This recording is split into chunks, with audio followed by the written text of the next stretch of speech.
ஸ்கிரிப்டாக எடுத்துட்டு அந்த கேரக்டரை நம்ம வந்து ஒரு உள்வாங்கி அதுக்கு மேலே போய் பண்ணோம். இப்போ டெலிவிஷனில் ஸ்பாட்டில் டக் டக்குன்னு நமக்கு ஒரு டைமிங் சென்ஸ் இருந்தால் அது பண்ண முடியும். பட் இது ரொம்ப கஷ்டமான ஒரு வேலை. இதுக்குன்னு ஒரு ப்ரிப்பரேஷன் இருக்குது. அது வந்து நான் கிஷோர் அண்ணா கிட்ட போனதுனால ஏதோ தப்பிச்சேன். ஏன்னா ஃபர்ஸ்ட் நாளே வந்து ஒரு ஸ்கிரிப்டோடு இருந்து இதான் பண்ண போகிறீங்க, இதான் பண்ண போகிறீங்க, எல்லாம் பக்காவாக வந்து இது எங்களை எடுத்துக்கிட்டாரு. அதுக்கப்புறம் எங்கள் கூட ஒர்க் பண்ணவரில் வந்து முனிஸ் அண்ணன் ரொம்ப நல்ல மனுஷன். ஃபஸ்ட்டு அவர் வந்து ஒரு உண்மையிலே ஹீரோ மாதிரியே இல்லை, ரொம்ப ஜாலியாக இருப்பார். டக்குன்னு நான் தம் அடிச்சுட்டு பாதி வச்சு அதை எடுத்து அடிப்பார். ரொம்ப ஒரு கேஷுவலான ஒரு கை. அந்த மாதிரி எங்களுக்கு உள்ள ஒரு நல்ல ஒரு விஷயம். அப்புறம் மேம் கூட எனக்கு வந்து பெருசாக காம்பினேஷன் இல்லை, பட் அவங்கள எனக்கு தெரியும். அப்புறம் முனிஸ் அண்ணன், அப்புறம் கோடாங்கி ரிவ்யூஸ் அவர் அப்புறம் அந்த one and only the real OG Radharavi sir கூட இருந்துச்சு. ஆனால் அவர் தான் எங்கள் எல்லாரையுமே வந்துட்டு செம்ம ஃபன் பண்ணார். எங்களுக்கு ஒரு 11 நாள் ஒரு 12 நாள் அவர் கூட ரொம்ப ஜாலியாக இருந்துச்சு.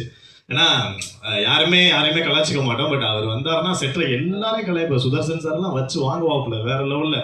அது அந்த தம்பி வந்து பொண்ணுங்க கொஞ்சம் அழகாக இருந்த ஒரு மாதிரி கேமரா ஆங்கிள் செட் பண்ணுவான், நம்மளை கண்டிக்க மாட்டாங்க அந்த மாதிரி பேசுவார்.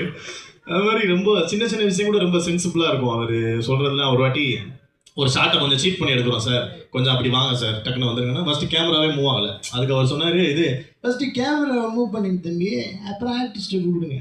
வண்டலூரில் சாப்பிட்றதுக்கு இங்கே வாயை திறந்துட்டு போக முடியும்.